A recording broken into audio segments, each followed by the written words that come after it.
Simbyumva ubu byandeze madame iki papa Ketty marira ntibivangemo mpangane n'uyu mugore ntago mbyumva aseko wagira ngo murabatiye ubundi mufite urakoze no ubwo ni mugiye kunyadikira we n'uwo mugore wawe madame waceshije make ko nanje kugiza amafaranga y'inzu cyokajwe ko kizi waraza kujya kubiganiraho mu cyo koze murakoze kangende ngiye murakoze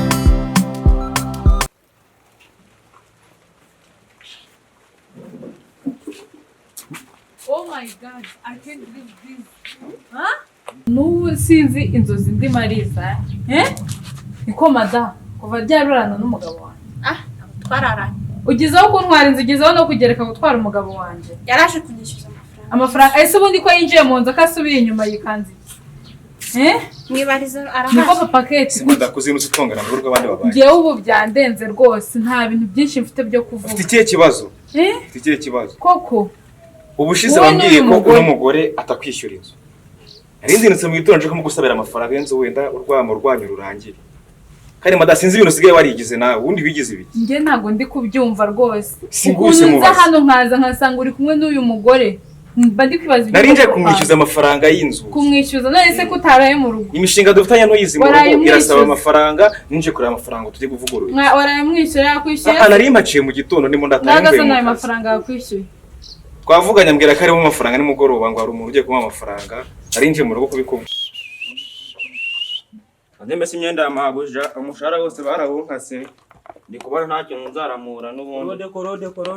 Meza tuyishime. Kivandimwe. Nabona umeze neza mwana wawe. Biragenda ahubwo se dore mbokosha ngaho naho ibyo nuko nyanga nasigaza ngahereza n'inkoko siko nagira ngo nishoboje uri ubwo uri kuvoma urabona none ngereje mucike bazamenye shoboje aho abakobwa hagiye kujya bakurwana ndi kugira ikirenge mu cya boss dore no kubera no kubiye buhansigaye nerwa nafunga ibipeso kwipataro ni yashoboje izi neza bayampaye nyine ari ziracyari nshyashya waratomboye umenye ufite shoboje mu mwiza ni mwiza pe ahubwo igitekerezo ufite aho kuba aho darahari ni mu rugo ariko ntacyo nta kantu nyine wajya gusira mu iradepo y'ibi byose ko ari njye uhagera nkajya nkwera ku myaka ko ndi kubona washizemo wabukoze wabugize neza yego uzabinyitura gihorere gusa ahubwo nshakire n'akazi ndabona nawe wari umeze nabisha aho uri wagira ngo noneho nshakira akazi ubwo uracyari kubisubira usiga gukora muri vipa ariko ubwo nari ndi i Kigali nakoraga waje hejuru y'ikano gihorere kwari ukunyirukana ngo ntabwo nakoreye ibimuga isuku ngane gatoro tuntu niho impagosira iyo byihoreye ubwo banzuza n'ibiryo nk'umuntu ufite nyoko buja mwiza mabuja no mubyeyi mwiza no akarusho ni boss ndi gushaka boss ntago aba hari akora hirya mu makampani urumva ndidagadura ndo mwana mu rugo nakana gahaba ni gato akaba kagiye ku mashuri nese shobuja kuri ubwo karakana ndakaguteretera nakahe ka boss nyine ni keza nta kibazo ni karinganiye tu ubu ngubu kari mu mafilime hano ndeba filime se agira inkuru yarambyumba cyagiye kureba irimo uratira agapfuye mu cyumba cyawe utaya turanamutse ndajya ngucira munsi y'igitanda akura umwana wo mu rugo simbyumva ubu byandeze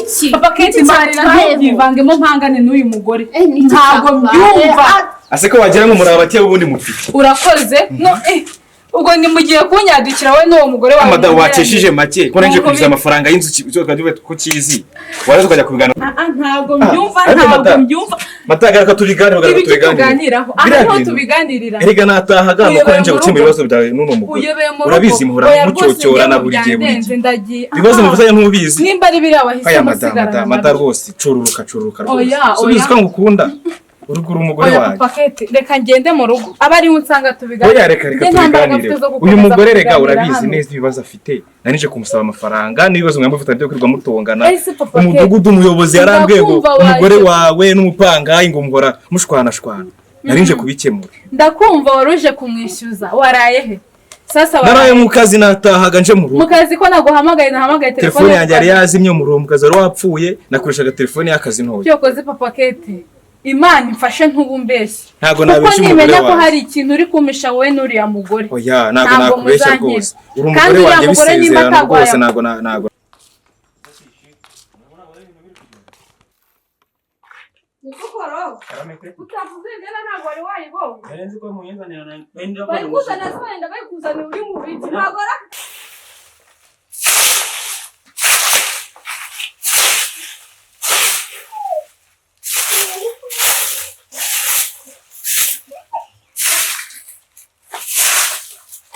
iyo myenda wariyobewe ko iri hariya cyangwa se ntabwo ubwenge bwawe bukutekereza ko usanzwe ugenda ukareba imyenda ahantu bajya bashyira imyenda idafuze ukayifura byari byakubanya ikibazo. Ako se Ketty uramutse umbwira nabi kumbwira nabi n'umushyitsi ahari nicyo cyiza umpaye agaciro se cyangwa umushyitsi ahari uyu ni umushyitsi wabonye rero umushyitsi n'ikavuge wabonye umushyitsi nawe ntugasebe ubwo se wabanya nicyo cyakugomesheje nyine ubura kubanza gukora akazi waje usaba hano ubanza kujya kuganira n'abashyitsi nyine mwibwire basi cyangwa unamusuhuze nose kumbwira nabi mu bantu nibyo byiza nyamusuzugura se ariko ukora usigaye ugira ubugoryi mu mutwe wawe none se mukuru usuhuje byo byagukora musuhuza mwiki se wowe utazi se witwa ntabwo nyamenyana n'ingege urabona ko ateye arasuzugura kubi sha wakwajya mu bara batanze abana babakirwa ko tuzakira nyine byatugendekeye gute twe tuzaba dukira tukiri bato si nyine ukuntu abari kuza avuga nta kwita ku muntu uriya twashobokana nimba bamwe bo mu mujyi pe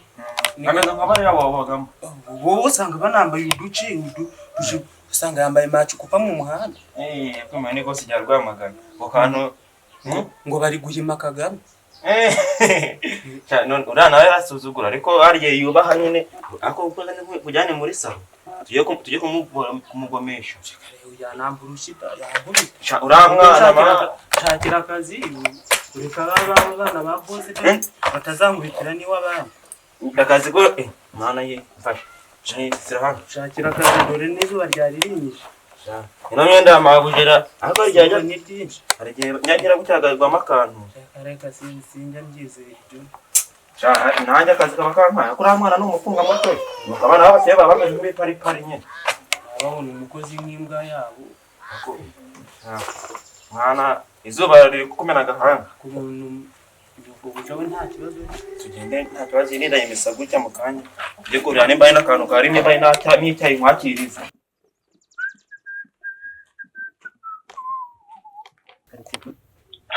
Halo? Meze neza. Ni cyane se? Ewa.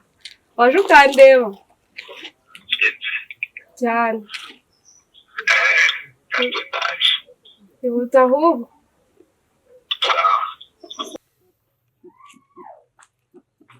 Iyi ngo muyitaye mu cyumba bazakababo yihenyene. Umuntu ukuzanira spengi zitariza kadiri umuhenyene. Ese wamenye sitori ya patiri cyati zifite amayina.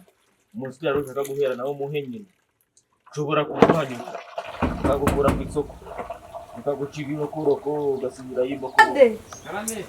Bino vayo umuntu uri komanga ku irembo. Ku gipangu? Hariya ku gipangu. Ushaka ki? Urimo. Kandi twavuganye ko musanga.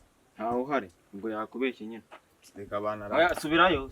Banyirukana sizazo nkoresha. Muhamagare. Ntawe urimo bro. Kanyine muhamagare. Nakazi kawe. Awe ugiye gutuma initaye ku busa ngo ashaka umwana w'umukire. Umuntu uri nk'amayibobo.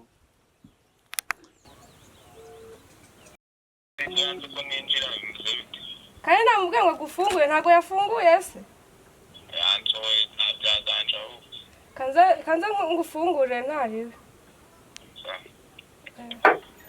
Sebro, we ntabwo uri kumva so wayitenye.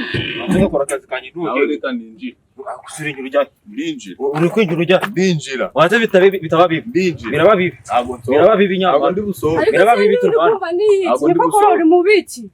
Umuntu mwazanye hano sinzi asubundi. Ko mubwiye ngo ugende ufungura ngiye ngubwiye kujya gushaka raporo z'abantu ngusumye gufungura. Umpamagariye ngo mufungurire. Ndabwamuganye nyine ngo mufungurire. Mama wawe yambwiye gute? Yakubwiye gute? Ariwe mabuje wanjye. Yakubwiye gute? Ntabwo ngera kwinjira hano batabishaka. Umva kankubwire wowe ko ukwiye kumenya ko amasahani atunganyije amasafuriya ibyo kumenya umwijeni wasohotse ntibikureba muri uru rugo uri kumva neza genda kuva imbere ntabwo muganira genda vuba genda ujya mu gikari ariko mvuze ushaka ko nirukana ukirukanwa ukagenda iwanyu mu cyaro nyine icyo ndi kubona usigaye ushaka se muri imiti ndavuze ngo nyura hano rero nabagiye kunyirukana winjije abantu hano ndavuze ngo nyura hano akubwiye ko udakwiye kumenya raporo y'uwinjiye hano n'uwahasohotse hano si iwanyu ni iwacu ngamumakano njye kwigurira agafari hariya nta kibazo ntago uhembwa se n'inzira mu makano njya kugura agafari niho mbaye rugari kandi kora ufite ubugwari mwembe mbasohokane mwembe mbasohore ubugira ate mbasohore ahubwo wowe ngo usohore nkubahira kuri umwana wa boss ibyo ntunze kubizi ni umwana wa boss uvuze gute ukundira kuri umwana wa boss nibyo nkubahira rero ntabwo umuvugisha niyo baba ugomba kubyubaha icyo mvuze cyose rero ukagikora anavarishi kora kandi usigaye ugira ubwoge ndavuze ngo nyura hano vuba se tubigire intambara nanjye meze neza turaburanye cyane pe ni ukuri ko wanyanze se twapfuye ntabwo nakwanga kandi warabikoze icyumweru cyose naramuhamagaye narategereje nyine umugabo we n'abandi sura ntaho yinjira ndavuze ngo mu makano ngura agafari ngura agafari ugiye kumbwira ijambo rizima wari wakubwira ijambo rizima se ubwo ufite n'umutwaro ishyiramo sha abakozi nyine nuko baba bameze hano tuba tunicariye hano tuganira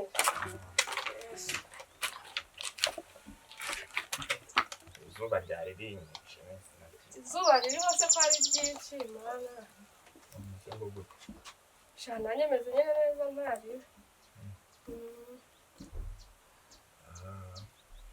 nuko nyine korode yari akwivuganye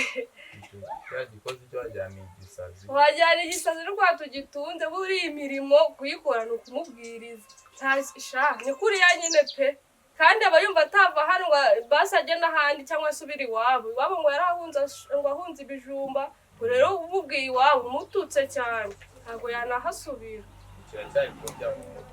ntibyabura nyine ntari biri mwerekeze ku kazi njye mu kazi ako ntoze gutinda pe uze gutaha akazi no mutima ndi gutinda nago kumbuye yego pe dore ntabwo tukiganira usigaye utaha bwije rimwe ukarara mu kazi aba ari akazi kenshi ariko no munsi ngomba gutaha saa 11 uranzanira gake ahubwo se ushaka gake ushaka gake kuri bumbonere sibyo surprise none mugirire neza rwose ugende ku kazi cye ninjye washatse rwose ngo pe azi ko n'imisatsi yawe yashaje ntabwo uretse kujya muri salo none iri kuza kumpa amafaranga ahubwo ntabwo mperuka kujya kuyikorera ndataha kare ngo yerekezeyo bagusuke ndeba ko ntabwo nakohereza muri biriya bisore byahita bikora sawa ntaribi ariko ndabona ukeye ntabwo wanyitaho ngo mbere gutya ugenda udakererwa sibyo bakwereka njyewe ubwo nawe ngiye gupfa ukuntu nawe ngukumbuye wabaye mwiza ntabirenze ariko kora nabaye mwiza se cyane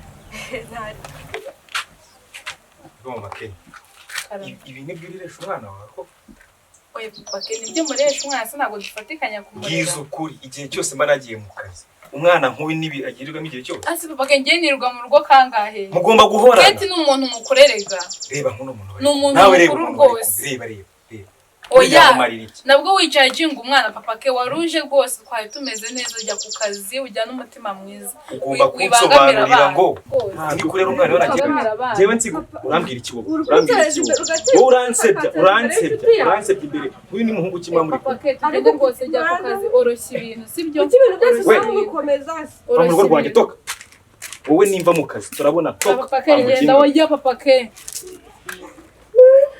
ihangane ubundi wese nakubujije uzana abantu nka bariya ko hari uba uri gutekereza iki none umuntu ukundura n'iki oya jya ubazana papa wadahari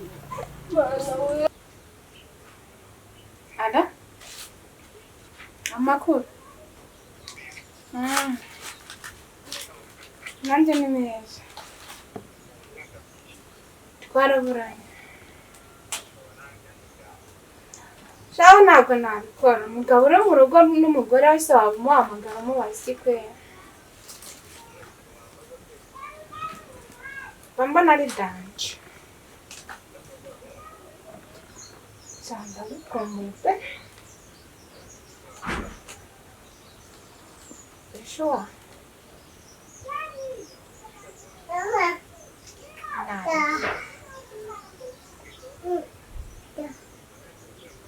Byagute se kandi? Jahira. Arahari? Shua?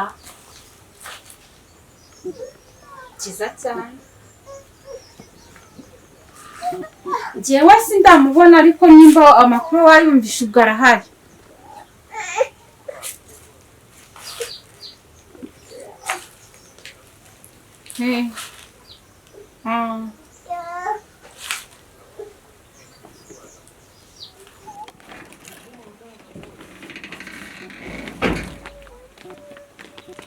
Fiona, cyangwa ndimo ndarota. Ufite n'ukapati yawe yambye byaba ari bwo.